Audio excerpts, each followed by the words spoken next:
नमस्कार दोस्तों, आज हम देखेंगे मुगल साम्राज्य के बारे में, जो इतिहास का बहुत ही महत्वपूर्ण लेसन है और परीक्षा की दृष्टि से यह आपके लिए बहुत ही इम्पोर्टेंट होने वाला है। तो चलिए शुरू करते हैं। बहुत से लोगों को इतना बड़ा नाम याद करने में कठिनाइयाँ आ रही होंगी, तो उसको आसान करने के लिए हमने सार ट्रिक बनाया है जो आपके लिए बहुत ही उपयोगी होने वाला है। तो चलिए देखते हैं ये सार ट्रिक कैसे कार्य करता है। देखिए, मुगल साम्राज्य है उसके बारे में हम बताने जा रहे हैं। उसका सार ट्रिक हमने बनाया है जो बहुत ही अच्छे तरीके से आपको याद हो जाएगा। एक आप शायर की तरह भी याद कर सकते हैं। लिखा है, बाहों में आजा साह और बह जहां फर MA में आशा अब।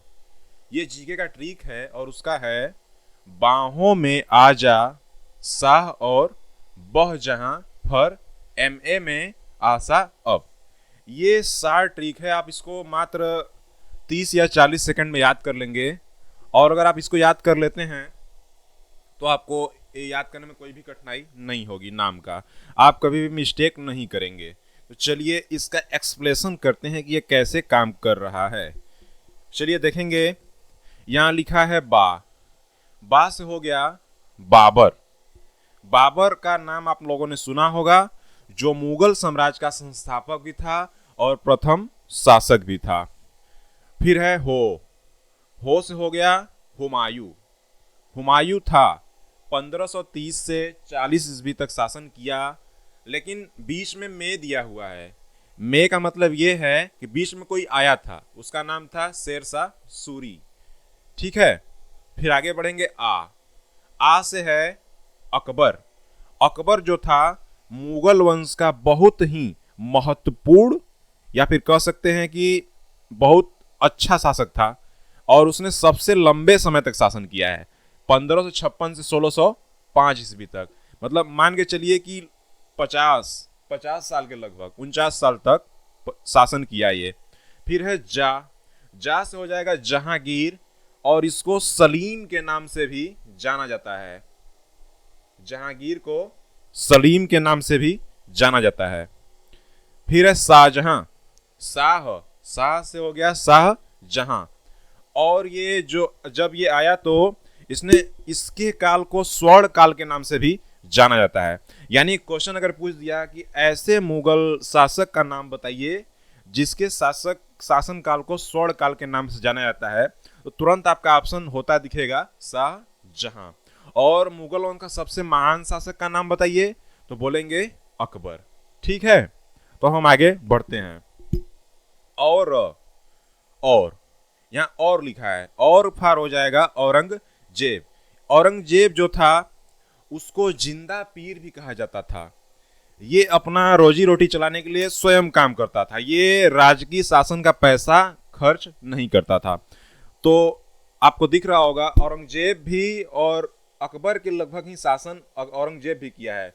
मतलब अकबर और औरंगजेब लगभग बराबर शासन किए हैं और इसको स्वर्ण काल के नाम से भी जाना जाता है। शाहजहां के काल को स्वर्ण काल के नाम से भी जाना जाता है, जो बहुत ही इंपॉर्टेंट होने वाला है। अब फिर लिखा है बह से हो जाएगा बहादुर शाह प्रथम। बहादुर शाह प्रथम, क्योंकि मुगल वंश में 2 बहादुर शाह हुए थे। अब है जहां से हो जाएगा जहांदार शाह, जो बहुत ही अच्छा शासक नहीं था, 1 वर्ष तक केवल शासन किया है। फिर है फर से फर्रुख सियर। ये यहां से देख लीजिए कि स्थिति अब धीरे धीरे मुगल वंश की स्थिति गड़बड़ होना शुरू हो गई है। मतलब जहां से बहादुर शाह प्रथम का शासनकाल चालू हुआ, वहीं से मुगल वंश धीरे धीरे कमजोर होना शुरू हो गया। अब देखिए, फ से आपने बता दिया फर्रुख सियर, और एम से है मोहम्मद रोशन अख्तर। मोहम्मद रोशन अख्तर को मोहम्मद शाह के नाम से भी जाना जाता है। फिर है ए से हो जाएगा अहमद शाह। फिर है आ से आलमगीर सेकेंड। फिर है शाह से शाह आलम द्वितीय। फिर आपका आता है अ से हो जाएगा अकबर सेकेंड। यानी कि एक अकबर पहले भी हो चुके हैं और एक अकबर बाद में भी हो चुके हैं। यानी कि लेकिन जो मोस्ट इंपॉर्टेंट अकबर था वो पहला वाला अकबर था। लास्ट वाला अकबर ये भगौड़ा था, मतलब ये कठपुतली एक तरह से मान के चलिए बन चुका था शासकों का। ठीक है, अब आपका आता है बहादुर शाह। ब से है बहादुर शाह। और बहादुर शाह जफर, ये इसी के समय से, बहादुर शाह जफर के समय से ही भारत का प्रथम स्वतंत्रता संग्राम शुरू हुआ था। यानी कि अंग्रेज जब आए तो उसी समय बहादुर शाह जफर जो थे वो अंग्रेजी सेना का नेतृत्व अंग्रेजी सेना का नहीं, भारतीय सेना का नेतृत्व कर रहे थे। मतलब जहां से विद्रोह हुए वो, मतलब विद्रोह हुए थे उन्हीं का ये सपोर्ट कर रहे थे। तो कह सकते हैं, क्वेश्चन आएगा कि बताइए कि किसके समय से प्रथम स्वतंत्रता संग्राम का शुरुआत हुआ, तो डायरेक्टली आंसर होगा बहादुर शाह जफर। ठीक है, तो उम्मीद है कि आपको समझ में आया होगा। एक बार सब लोग ध्यान से देख लीजिए इसको। हमने मुगल वंशजों के बारे में बताया। अब जो मुगल वंश का संस्थापक है बाबर, उसके बारे में हम आपको संक्षिप्त परिचय देंगे। मतलब जो परीक्षा की दृष्टि से इंपॉर्टेंट है वो आपको हम बताएंगे। तो चलिए देखते हैं बाबर के बारे में संक्षिप्त परिचय। वैसे तो सामान्य तौर पर बाबर को बाबर के ही नाम से जाना जाता है, लेकिन उसका पूरा नाम था जहीरुद्दीन मोहम्मद बाबर। ठीक है, और उसका जन्म हुआ था फरवरी 1483 ईस्वी में। अब जन्म स्थान है फरगना घाटी, तुर्किस्तान। पिता का नाम पूछता है, क्या है बताइए, तो आंसर आता है उमर शेख मिर्जा, जो तैमूर लंग का वंशज था। तैमूर लंग के बारे में अभी आपको बताया जाएगा अगले वीडियो में। तब तक जानिए कि तैमूर लंग का ये वंशज था। और उसकी माता का नाम था कुतालू निगार खानम। कुतालू निगार जो खानम थी वो थी चंगेज खान की वंशज। चंगेज खान वंशज। ठीक है, उसकी माता जो थी वो थी चंगेज खान की वंशज। चंगेज खान जो था वो मंगोल का सेना नायक था, सेनापति था। ठीक है, और जो बाबर है उसने 1526 ईस्वी से 1530 ईस्वी तक भारत में शासन किया।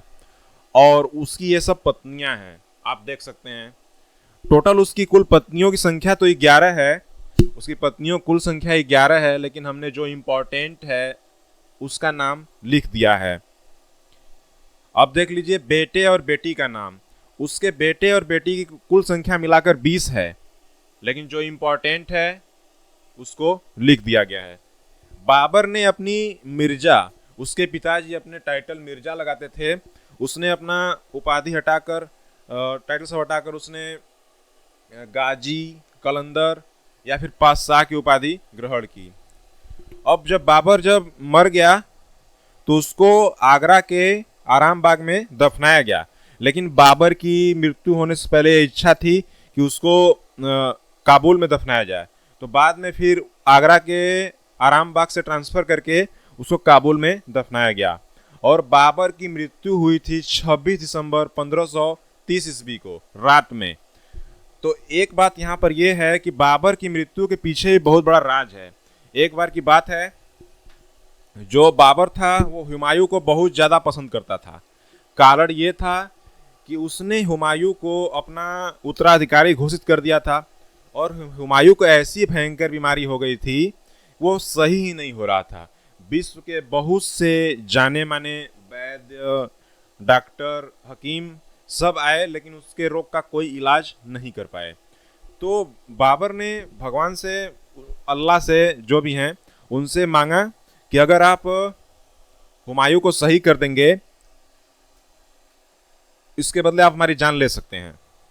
तो ऐसा हुआ, जिस दिन से बाबर ने कहा उसी दिन से हुमायूं सही होने लगा और बाबर धीरे धीरे बीमार होने लगा।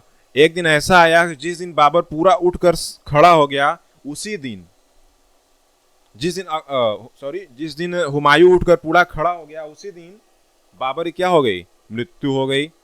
ठीक है, तो ये इसके 4 बेटे जो हैं, हुमायूं, कामरान, अस्करी और हिंदाल, ये इसके बेटे हैं। और इन्हीं के बारे में अधिकांश पूछता है।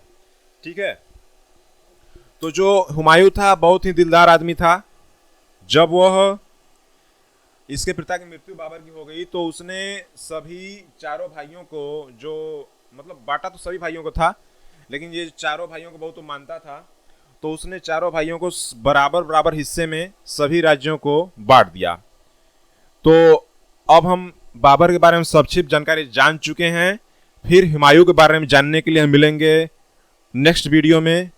तब तक के लिए हमारे वीडियो को देखते रहिए और चैनल को सब्सक्राइब कीजिए। धन्यवाद दोस्तों।